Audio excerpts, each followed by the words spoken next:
exponer es tumores del sistema nervioso central. Siguiente, por favor. Los tumores cerebrales y en general la patología, también llamada como cáncer cerebral, actualmente está en una alta incidencia en nuestra población. Generalmente antes se mencionaba que los tumores cerebrales o tumor de cualquier otra estirpe era generalmente en edad más adulta, ¿no? Actualmente tenemos pacientes muy jóvenes, incluso en edad de la niñez, que están presentando tumores de origen incluso desconocido, que no sabemos hasta ahora la causa. Y a veces, en líneas generales, la gran mayoría de manera asintomática, ¿no? Entonces, a veces son hallazgos que se pueden encontrar a veces en una tomografía de control o por otra causa, y posterior ya se detecta pues estos tumores cerebrales y en realidad buscar la causa muchas veces no es una causa pues específica la cual produce este tipo de tumoraciones cerebrales. Sabemos que una tumoración cerebral o cualquier lesión estructural a nivel cerebral es difícil de poder, pues uno no es como tener una lesión fuera, ¿no? Externa, en la piel o cualquier otro órgano que es mucho más fácil de poder ver o inspeccionar macroscópicamente. Sabemos que la gran mayoría, y de por no decir absolutamente todos, los tumores cerebrales requieren de una biopsia que nos confirme el diagnóstico. Y lamentablemente también por imagen, muchas veces los tumores cerebrales pueden ser considerados como otra causa, ¿no? No necesariamente tumor, pueden ser un proceso infeccioso, por lo cual nos hace el diagnóstico diferencial muchas veces con tumor cerebral. Incluso hay infartos cerebrales que a veces es tan extenso y producen tanto edema cerebral que a veces también puede ser confundido como un tumor cerebral. ¿No? En cuanto, como les mencioné, a la sintomatología va a depender mucho en el estadio que esté, va a depender mucho de la localización que esté el tumor para producir mencionados síntomas en algunos casos, ¿no? Los tumores cerebrales, como ya tienen ustedes en pantalla, son un grupo heterogéneo de diferentes tumores de distintas líneas celulares. Como les mencioné, es todo llamado, en realidad, un tumor es tumor en realidad es cualquier lesión cerebral o un proceso neuroformativo que tienen algunas pues, estructuras que contiene el cerebro, que puede ser en parénquima cerebral, puede haber tumor a nivel de las meninges, vasos sanguíneos, nervios craneales, glándulas, huesos y restos embrionarios. Los tumores primarios más frecuentes actualmente y sobre todo en Perú es el meningioma a la cabeza, los de tipo benigno y generalmente son de tipo primario. Después tenemos los glioblastomas, mientras que las metástasis más frecuentes que van a originar sobre todo ya tumores secundarios vienen de otra localización. En pacientes varones, que es más alta incidencia de cáncer de pulmón, generalmente hacen mucha metástasis a cerebro. En mujeres, metástasis de mama y también de origen también de piel van mucho a metástasis al cerebro. Siguiente, por favor. En general, como se mencionó, los tumores cerebrales es una masa, pues no, bien mencionado, cualquier tumor es una masa que hay que ver qué tipo de estirpe va a crecer dentro del cerebro. Es una masa sólida, es una masa de contenido líquido, es una masa que contiene hasta sangre, hay también tumores que pueden ser sangrantes y vamos a ver también no solamente de qué tipo está hecho, sino cómo se expande este tumor. Entonces, nuestra masa tumoral puede crecer de tres formas. Por expansión significa que aumenta la masa sólida. Por degeneración quística es un aumento del volumen tumoral. Sabemos que hay tumoraciones de origen quístico, de origen líquido, que pueden aumentar y producir una degeneración quística. O por infiltración, que afecta directamente la histología encefálica, o sea, los propios tejidos, ¿no? Y invadiendo tejidos vecinos, que son generalmente por tumor maligno, o presionando otras áreas del cerebro por crecimiento. Sabemos que muchas de las lesiones cerebrales por continuidad crecen hacia otra área. Lamentablemente, las lesiones cerebrales cuando crecen a la base del cerebro son de mal pronóstico porque, como sabemos, en la base del cerebro está todo el sistema de líquido cefalorraquídeo, el sistema ventricular, y por ende te puede producir presión intracraneana y por ende también la herniación y conllevando a la muerte de nuestros pacientes. Siguiente, por favor. Dentro de la clasificación tenemos a tumores primarios o secundarios, va a depender mucho del origen del tipo, si sea sistema nervioso central o que provenga de otra parte de nuestro cuerpo. Dentro de los tumores cerebrales primarios tenemos el neurocitoma, los schwannomas o neurinomas, los meningiomas que les mencioné que actualmente es el más tumor benigno que estamos viendo en la consulta médica, tumores relacionados a estructuras óseas, osteosarcomas, osteomas, básicamente, quistes o pseudotumores cerebrales, ¿no? ¿Quién no ha escuchado de repente por ahí un quiste aracnoideo y muchas veces llega, doctora, me ha salido un tumor, un quiste aracnoideo? Para tener un conocimiento, el quiste aracnoideo es una malformación congénita, que de repente yo salgo ahorita, de repente a la calle y hago una resonancia, una tomografía, por ejemplo, a 20 personas, probablemente puedo encontrar una o dos personas que tengan ese quiste aracnoideo y eso es una malformación congénita. Eso no te da mayor síntoma, no se toca, no se opera, salvo que el quiste aracnoideo durante el crecimiento pueda crecer más de 6 centímetros y aplaste alguna estructura adyacente hacia el quiste aracnoideo que presenta, se tiene la posibilidad de poder sacar, ¿no? La cirugía. Pero es un quiste benigno que, como les dije, en la gran mayoría no se toca. Tumor de las glándulas, sobre todo la glándula hipófisis. Ustedes saben que la glándula hipófisis es la zona donde se secreta pues, la gran mayoría de hormonas, hormonas tiroideas, hormonas sexuales, hormonas femeninas, masculinas, oxitocina, varias de las hormonas también de la tiroides, ¿no es cierto? Entonces, ese tumores hipofisiarios pueden ser microadenomas o macroadenomas, que también es muy frecuente encontrar tumores embrionarios y primitivos y tumores asociados a vasos sanguíneos. Siguiente, por favor. El tumor cerebral secundario, como ustedes lo pueden escuchar, secundario, ¿no? Secundario significa que va a venir de otra zona, entonces son los comúnmente llamados metastásicos, ¿no? Entonces, y bueno, ahí mencionar lo que ya les había puesto ese párrafo de abajo en la primera lámina, es que los metástasis generalmente más van de pulmón, mama y piel. Siguiente, por favor. Como les mencioné, la gran mayoría de la etiología no se sabe cuáles son las causas del tumor cerebral, pero se han visto en el tiempo y en los estudios que sobre todo hay algunos factores que están relacionados específicamente a determinados tumores a nivel cerebral o de origen metastásico, ¿no? Entonces, que entre ellos tenemos, por ejemplo, los factores genéticos, medio ambiente y dieta. Siguiente, por favor. Vamos a hablar un poquito de la susceptibilidad genética. Cuando nosotros hablamos de genética, significa que desde que nacemos, nuestros genes en nuestra formación, nuestro desarrollo neuronal, tienen algún defecto y pueden producirnos una lesión estructural más adelante. Entonces, puede haber tumores de origen genético, o sea, significa que desde que ya nacemos, nuestra genética está mal distribuida o mal compuesto y te puede producir más adelante un tumor cerebral. Heredados o hereditarios significa que una enfermedad afecta a una generación poblacional, ¿no? Por ejemplo, acá mencionar el cáncer gástrico o el cáncer de vías biliares, por lo general es muy alta, tiene muy alta susceptibilidad de origen hereditario. Y como sabemos, los tumores a nivel de hígado, de páncreas, o de estómago, que son generalmente de origen hereditario, pueden hacer metástasis a nivel cerebral. El adquirido somático significa que los cambios genéticos que se han acumulado con el tiempo, ¿no? Ahí va nuestra mayor, y por eso le he puesto en asterisco, porque la gran mayoría ahora lo que se ha visto los tumores cerebrales son por alguna susceptibilidad genética, por algo que uno adquiere durante la etapa de su vida, ¿no? Eso vamos a mencionar más adelante. Siguiente, por favor. Y ahí entra a tallar lo que es el medio ambiente y la dieta.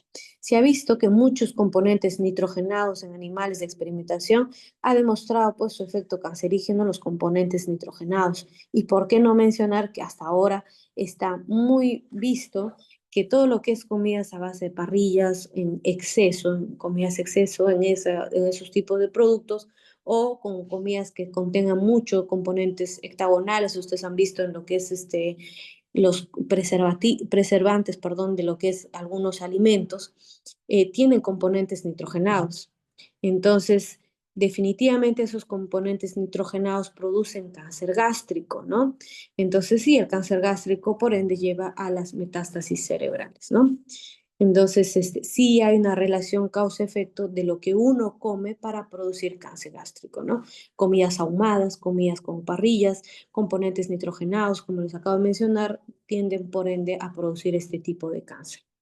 Ahora, existen evidencias también de que alergias y algunas condiciones autoinmunes, sabes que los pacientes con alergia, dermatitis, asma, consumen muchos productos corticoides. Entonces, ustedes bien saben que muchas de las patologías cerebrales, por no decir todos los tumores cerebrales, conllevan a producir lesiones que son generalmente inflamatorias con edema cerebral. Entonces, el edema cerebral se trata con corticoides. Entonces, se ha visto la relación inversa. Si un paciente consume, bueno, en cierta cantidad de corticoides, podría tener un efecto disque protección para ese edema cerebral si es que en alguna oportunidad tuviera un tumor cerebral. ¿Ya? Siguiente, por favor. Ujú. Exposición temprana a radiaciones ionizantes y no ionizantes como los rayos X en el recién nacido o intraútero. Sabemos nosotros que dentro de las poblaciones expuestas a las radiaciones son desde uno que tiene, por ejemplo, tenemos un pequeño que tiene alguna lesión, una tumoración en otra parte de nuestro cuerpo, necesitan pues radioquimioterapia. Esas sustancias que a la vez son buenas para matar un tipo de tumor, también a la vez afecta y puede producir pues con el tiempo lesiones a nivel tumoral, a nivel cerebral, ¿no? Eh, de años posteriores, ¿no? Por ejemplo, un niño que tiene un hemangioma, le hacen de repente alguna criocirugía o alguna de repente exposición con radioterapia, más adelante se ha visto que pueden desarrollar tumores cerebrales. Hay tumores que sí se ha visto una causa-efecto, los que son básicamente que producen meningiomas, gliomas y schwannomas.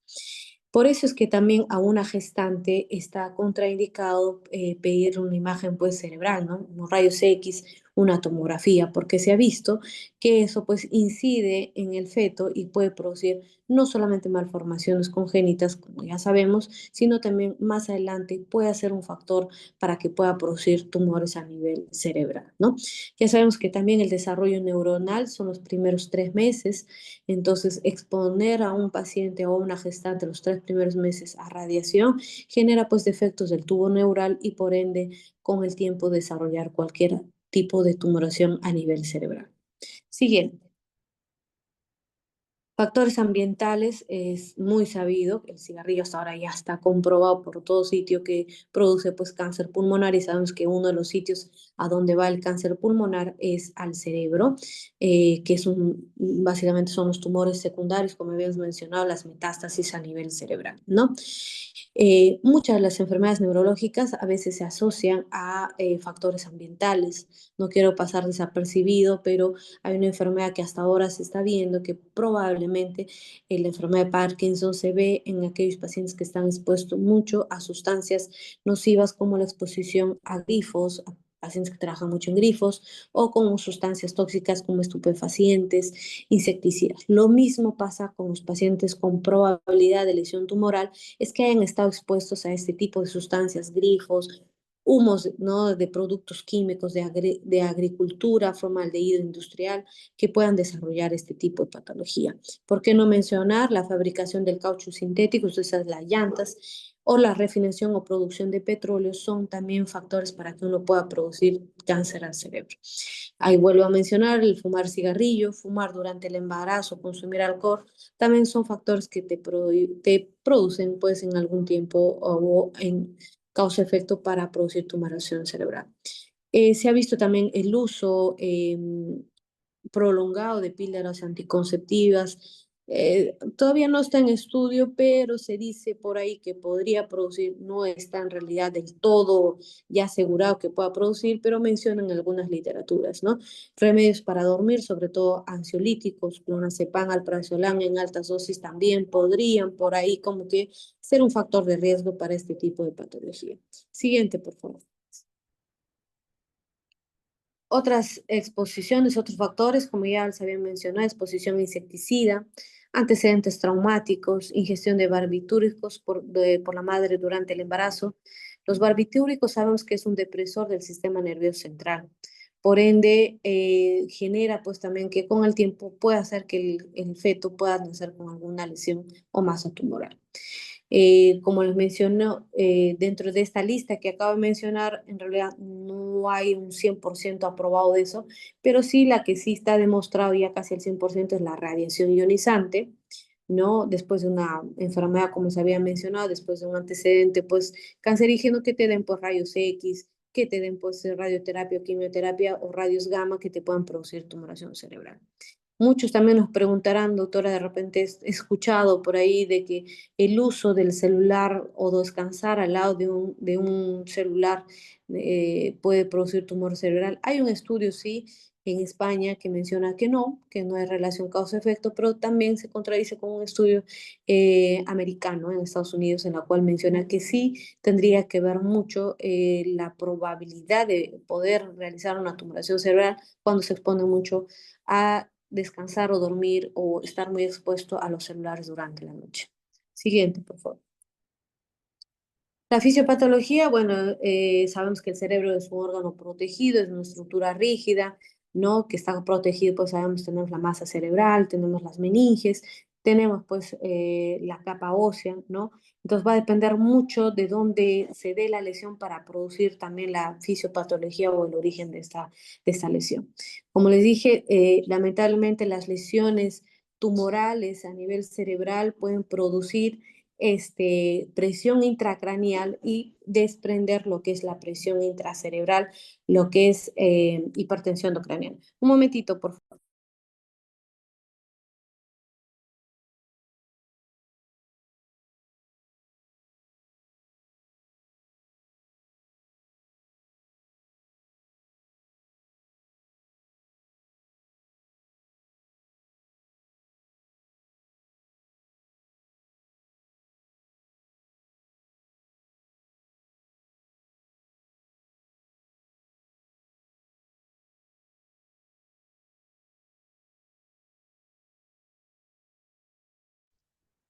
Listo, disculpen, tuve un imprevisto. Entonces, lamentablemente, como el cerebro es una estructura interna que no tiene capacidad de expansión, produce mucho edema cerebral, es un edema vasogénico, que a la vez produce pues la hipertensión endocraniana, porque va a tapar mucho o va a desplazar la presión intracraneal y va a producir lesión cerebral que te va a producir presión intracerebral. Por eso es que muchos de los síntomas de un paciente que se descompensa es la hipertensión endocraniana. Y sabemos que los síntomas o signos clínicos que nos avisan que hay una hipertensión endocranial es vómitos explosivos, dolor de cabeza, mareos y cefalea intensa, ¿no? Entonces, es muy importante evaluar a nuestro paciente cuando ya tengamos la sospecha de una lesión tumoral que ya está avanzando, es evaluar signos de hipertensión endocraniana y por qué no pedir un fondo de ojo para ver papiledema, que es un signo indirecto de que está desarrollando nuestro paciente una hipertensión endocraniana, ¿no? Y por ende la herniación del encéfalo y llevar finalmente al fallecimiento de nuestro paciente. Siguiente, por favor. Por lo general, con el tiempo, todos los tumores cerebrales van a causar algún síntoma. Como les dije al inicio, probablemente sea sintomático, pero ya después de varios mecanismos o varios días de evolución de nuestro tumor, por el mismo edema va a producir muchos síntomas o muchos mecanismos, ¿no? Como ahí les vuelvo a mencionar, el aumento de la presión intracraneal provoca pues la masa tumoral, edema cerebral y obstrucción del flujo del líquido cefalorraquídeo. Va a producir mayor destrucción, compresión, distorsión del tejido cerebral que da lugar a deficiencias neurológicas específicas, ¿no? Dependiendo de dónde se encuentre la lesión. Mayor compresión, no solamente de estructuras de la masa encefálica, sino también de pares craneales, que se traduce en parálisis de cada uno de los nervios que va aplastando. Por ejemplo, si tengo un schwannoma, un neurinoma del acústico, sabemos que aplasta al nervio auditivo, entonces por ende voy a tener disminución de la audición, dolor auditivo, entonces hay compresión o lesión del nervio craneal. O sea, va a depender mucho de dónde esté la lesión tumoral para producir los síntomas. Mayor inestabilidad electroquímica local con aparición de convulsiones.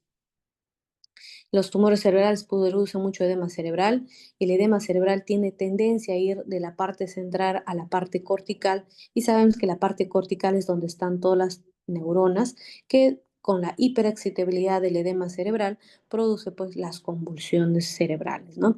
Entonces muchos de nuestros pacientes a veces nos llegan por convulsión, no tienen mayor otro síntoma, le hacen una imagen cerebral y te queda con la sorpresa que hay una lesión cortical producto de alguna tumoración a ese nivel. Siguiente, por favor. Los síntomas son de dos tipos básicos, los no focales y los focales específicos. Entonces, los no focales van a estar muy relacionados con el incremento de la presión intracerebral, va a haber alteración de algunas funciones mentales, el paciente va a estar como muy letárgico, apático, somnoliento, va a tener náuseas, vómitos explosivos, inestabilidad, crisis epilépticas y edema de papila. Y los focales específicos que van a variar de acuerdo al tumor donde esté y pueden presentar dentro de ellos convulsiones, parálisis, afasia, apraxias, agnosias, ¿no? Alteración de la memoria, afectación de pares craneales, alteraciones de las campimetrías, de la visión. Qué mejor ejemplo que acá tenemos el macroadenoma o el microadenoma encefálico, que sabemos que la hipófisis tiene mucha relación con el quiasma óptico. A mayor lesión, mayor macroadenoma, puedes tener alteración de la campimetría, sobre todo te produce una hemianopsia homónima bitemporal, ¿no? Entonces el paciente te va a llegar mencionándote pues que tiene dificultad para ver a los extremos de cada lado, ¿no? Dificultad para la deglución, sabes que la deglución está desencadenado también o permanece por el par 9 craneal. Entonces, lesiones a nivel de la base del cráneo pueden producir dificultad para la deglución cuando se afecta este par craneal, ¿no? Estos síntomas locales son producidos por la masa tumoral y también, como les dije, mucho efecto, también el edema perilesional o peritumoral son los que causan los síntomas. Siguiente, por favor. Los síntomas de tumor cerebral son diferentes para cada persona. En realidad no es que sea un síntoma específico para todos en general. Todos debutan de diferente forma. Algunos debutan con convulsión, algunos con disminución de fuerza en algún segmento, algunos, como les dije, es un hallazgo que a veces hacen de repente un dolor de cabeza que no es igual que antes, por problemas de memoria. O sea, hay diferentes formas de presentación del inicio de una tumoración cerebral, ¿no? Siguiente, por favor. Hablando un poco de los tumores primarios, como les mencioné, es un tumor que se localiza o nace, como su nombre menciona, dentro del cerebro, o sea, son de origen puramente primario, puramente encefálico. Ahí tenemos los gliomas multiformes, los astrocitomas, los meduloblastomas, los ependimomas, son uno de los ejemplos que te produce pues las lesiones de tipo tumoral benigno. Siguiente, por favor. Entonces, los tumores benignos, la característica tiene que son de crecimiento lento, son de bordes definidos, rara vez se propagan, o sea, son muy localizados y cuando se observan al microscopio, generalmente las células tienen un aspecto casi normal y basta con hacer una cirugía cerebral de la localización del tumor para que uno haga una resección quirúrgica y con eso ya tiene una cura de ese tumor cerebral. Siguiente, por favor. Los tumores malignos generalmente ya son más de crecimiento más rápido. Creo que te pasaste una lámina. Los tumores malignos, una anterior, ahí está. Son invasivos, son potencialmente mortales. Los tumores cerebrales, también llamados cáncer cerebral, y muchas veces, en algunas oportunidades se ha visto que hay unos tumores cerebrales primarios que rara vez pueden propagarse fuera del cerebro, en médula espinal, y ya pueden ser considerados dentro de ellos que puedan producir cáncer a nivel cerebral. Siguiente, por favor. Entonces, el cáncer es una enfermedad que se define por crecimiento sin control de las células anormales. Las células anormales que crecen dentro o alrededor de las partes del organismo interfieren con su funcionamiento normal y tienen una propagación a diferentes órganos del cuerpo. Si teniendo esta definición, paso a ver lo que es tumores cerebrales.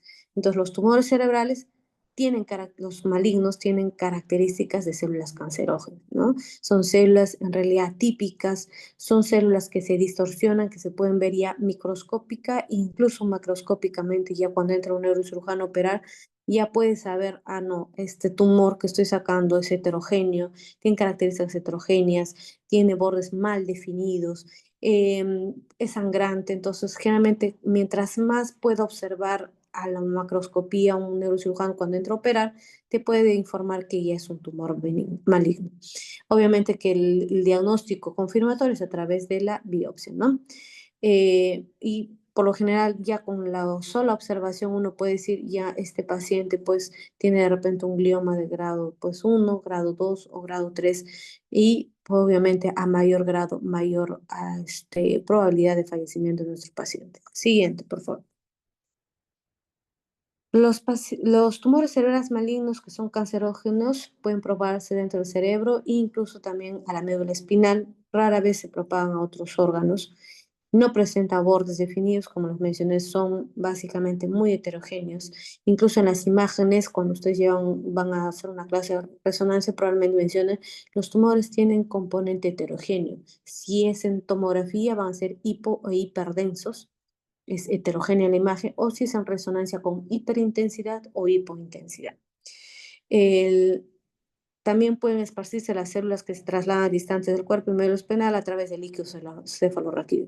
El líquido cefalorraquídeo sabemos que es el que irriga nuestro cerebro, ¿no?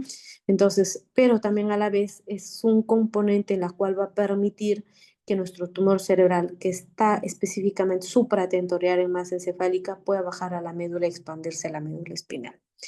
Algunos tumores malignos permanecen localizados en una región del cerebro, pero hay muchos que también migran hacia la médula espinal. Siguiente, por favor. Entonces, los tumores secundarios o metastásicos comienzan a crecer, los metastásicos comienzan a crecer en otra parte y ya luego se forman a nivel cerebral, ¿no? Entonces, ya había mencionado, de mama, de colon, pulmón son los que más producen, piel, melanoma, ¿no? Sabemos que la diseminación es por vía sanguínea, ¿no? A otras áreas del cuerpo, ¿no? Los tumores metastásicos sabemos que son ya por definición malignos o pueden ser ya llamados verdaderamente cáncer cerebral. Siguiente, por favor. Entonces, el Sistema Mundial de la Salud, la Organización Mundial de la Salud divide a los tumores cerebrales desde el 1 hasta el 4, ¿no? Sabemos que a menor grado, mayor sobrevivencia de nuestro paciente y a mayor grado, menor sobrevida, ¿no? La población pediátrica está siendo una de las poblaciones también atacadas, incluso los tumores cerebrales sigue siendo hasta ahorita la segunda causa de muerte en pacientes pediátricos, el cáncer a nivel cerebral. Luego viene la leucemia y en los pacientes adultos tenemos el glioblastoma, que es por lo general un tumor que uno ya lo detecta en tercer o cuarto grado, es el más frecuente y con una sobrevida al año a 5 años entre 33.3 y 5.5 respectivamente, ¿no? O sea, en líneas generales, lo que nos están dando a entender la Organización Mundial de la Salud, si tú tienes un cáncer o una lesión cerebral que está en grado 1, cabe la probabilidad que tu expectativa de vida y tu poder de recuperación sea favorable. Pero si es un 3-4, tu probabilidad de fallecimiento es muy alta, ¿no? Y los pacientes con pediatría son los pacientes que ahorita son nuestra segunda causa de tumores cerebrales que están presentando. Siguiente, por favor.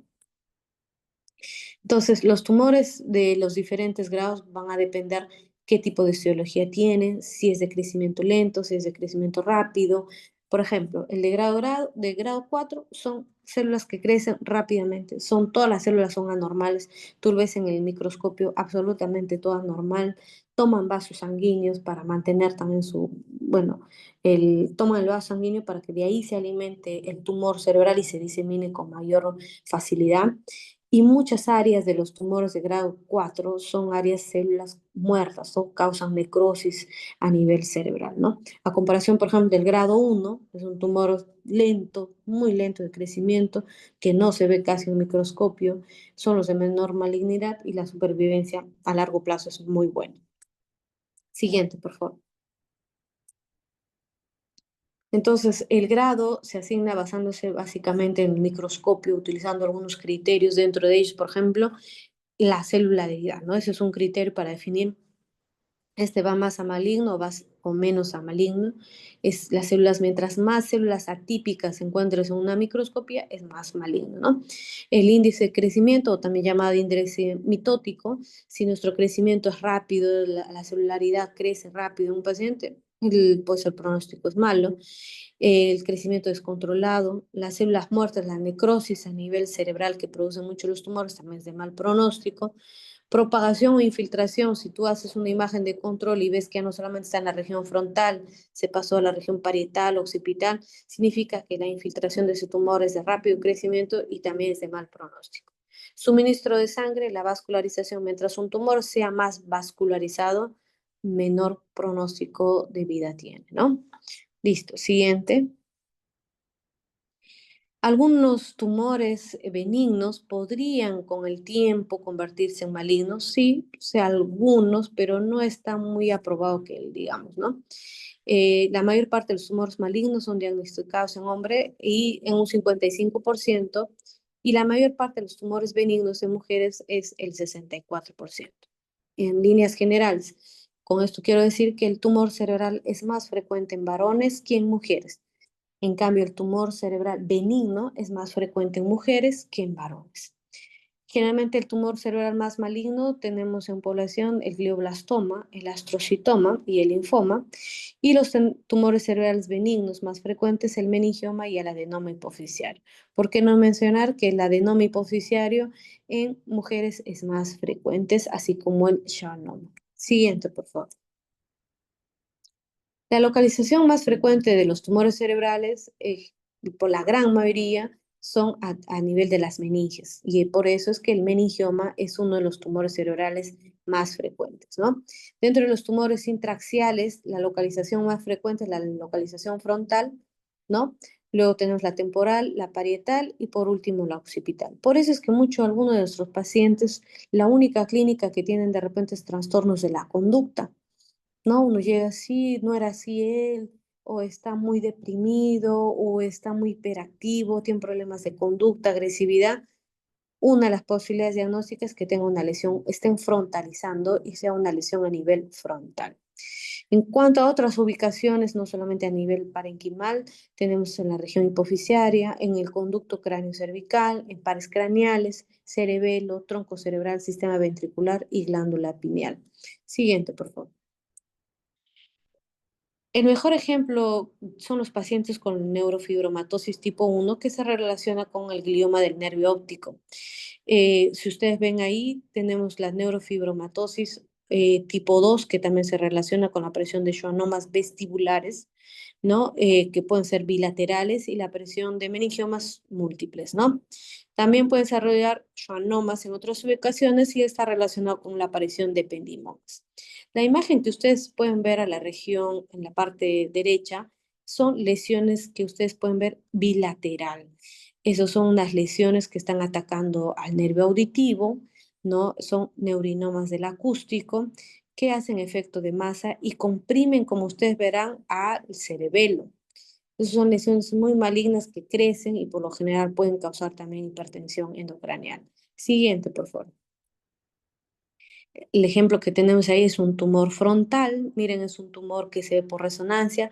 Como les había mencionado, la característica típica de un tumor cerebral es heterogéneo, como ustedes pueden ver, hay hiperintensidad, hipointensidad, ¿no? Hacen desviación de la línea media. ¿Por qué? Porque hacen mucho edema perilesional. Son en realidad grandes. Y generalmente la clínica es, como les había mencionado, te llega a la consulta un paciente que el familiar es el que le lleva y le dice, no le noto a él con más, un estado de ánimo caído, tiene falta de comprensión, lo veo así que repite algunas cosas, su conducta no era así, este, entonces, son signos indirectos que podría tener una lesión tumoral. Siguiente, por favor. Los tumores parietales, como ustedes pueden ver ahí, tenemos a un paciente varón con glioblastoma en la región parietal, ¿no? Sabemos que la región parietal tiene que ver con todo lo que es sensibilidad. Entonces, muchas veces viene un paciente, sí, no sé, siento como que adormecido la mitad de mi cuerpo, siento que me pasa hormigueo, ¿no? Entonces, uno puede sospechar en esta posibilidad que es una lesión a nivel parietal, ¿no? Siguiente, por favor.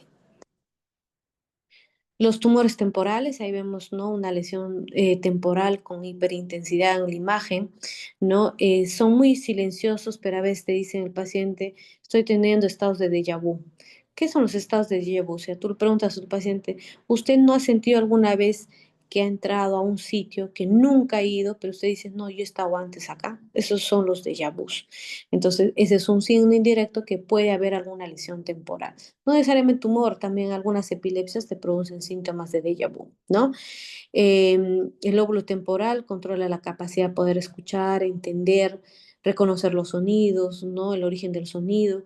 Pues podría producir también alucinaciones de voces, de música, ¿no? Entonces, puede haber también alteraciones del comportamiento o te refieren también que no puede recobrar los eventos recientes que ha pasado. Entonces, por ahí también tiene que uno guiar las preguntas para ver si es que en realidad hay una lesión tumoral a nivel temporal.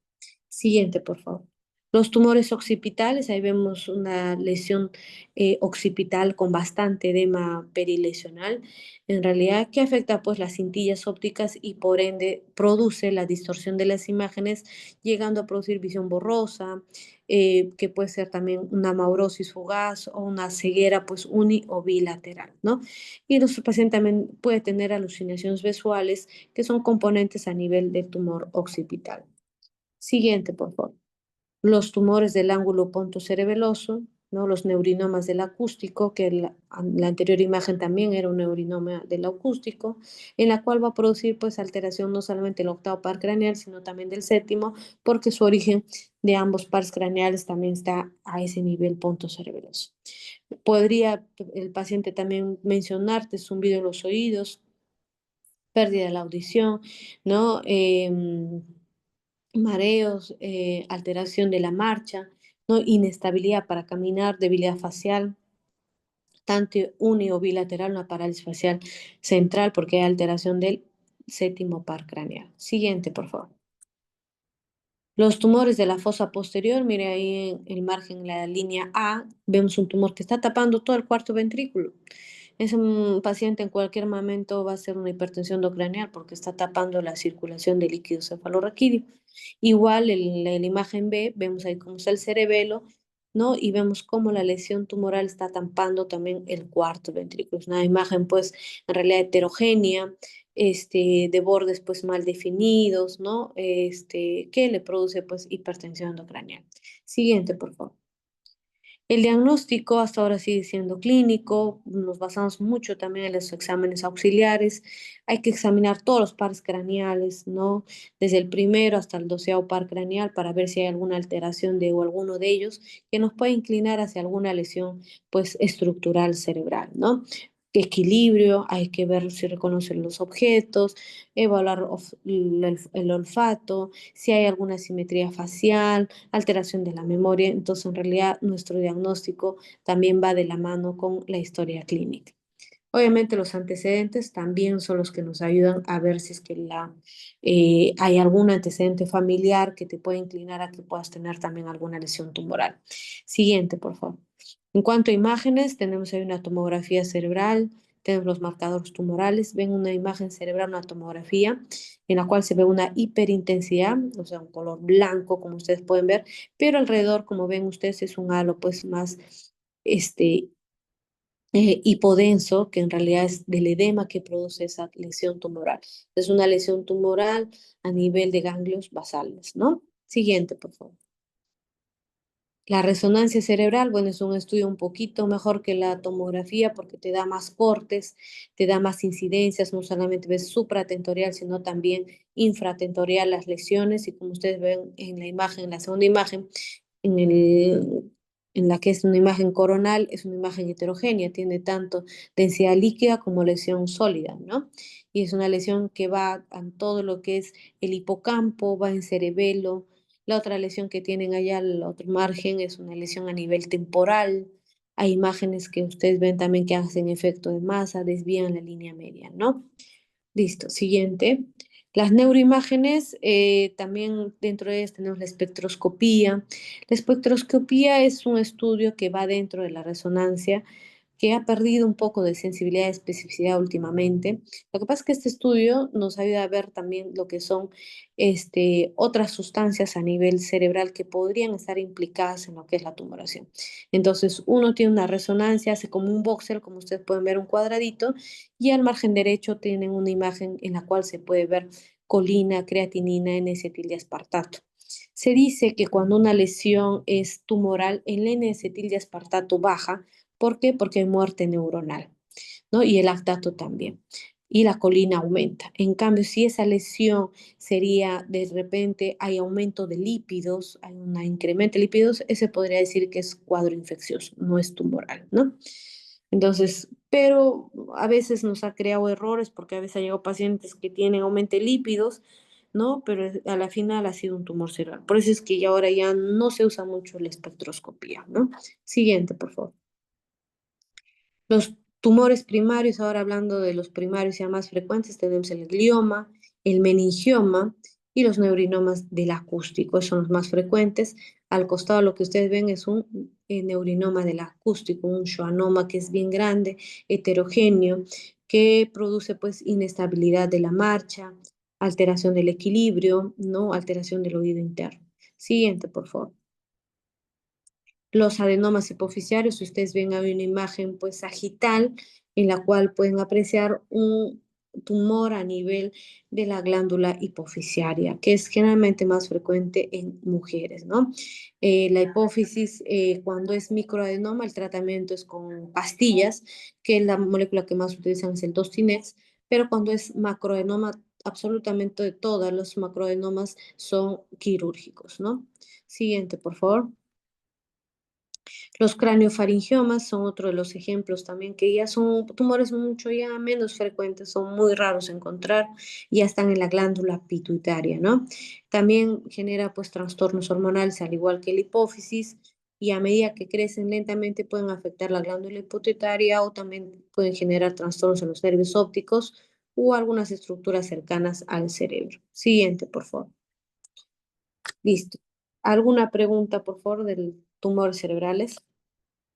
En realidad los tumores cerebrales más lo manejan. Nosotros como neurólogos hacemos de repente la primera evaluación al paciente, ¿no? Un paciente que llega de repente con alguna clínica, dolor de cabeza, vómitos explosivos, eh, anisocoria, algún signo que te pueda decir probablemente tenga una lesión tumoral. Pero una vez que ya uno encuentra o confirma el diagnóstico de lesión tumoral, en realidad el manejo y tratamiento es por neurocirugía porque ellos son los que tratan o está dentro de su guía de práctica clínica el manejo de los tumores cerebrales. Quizás nosotros al inicio, como les digo, hago el diagnóstico, quizás para evitar que el paciente hasta que salga la biopsia puedo dejar de repente corticoides para bajar el edema o manitol también está indicado para bajar y disminuir el edema cerebral y evitar que nuestro paciente pues enclave, ¿no? Pero hasta ahí nada más llega nuestro actuar como médicos neurólogos. Posterior y en realidad nuestros pacientes ya pasan a cargo de neurocirugía, quienes son los que manejan este tipo de patologías más que nosotros, ¿no? Por no decir casi todas las patologías a nivel de tumores cerebrales. Listo, doctores. ¿Alguna pregunta? Lo que sí les aconsejo a todo paciente que venga con dolor de cabeza, que nunca ha sido de las mismas características, te llegue a la consulta y te diga, doctora, yo sufro de dolor de cabeza, pero esta vez es demasiado intensa, no era así, ya no me pasó con nada. Pequen en exceso y pidan opción una tomografía. A veces he encontrado pacientes que caminan, hablan, todo normal, y pum, le hacen un examen cerebral y ya encontramos una lesión tumoral. Entonces siempre, como quien dice, pecar en exceso. Obviamente no lo vamos a ataquear a todo el mundo, pero si te dicen esas características, que algo no está bien, que de la noche a la mañana cambió su conducta, que de la noche a la mañana pues ya no escuche, o sea, algo, patologías muy súbitas, debería llamar la atención que algo no está yendo bien en esa persona para pedir un examen que justifique en realidad pedirle, ¿no? Listo. ¿Alguna pregunta, autores? Sino para dar por concluido la sesión.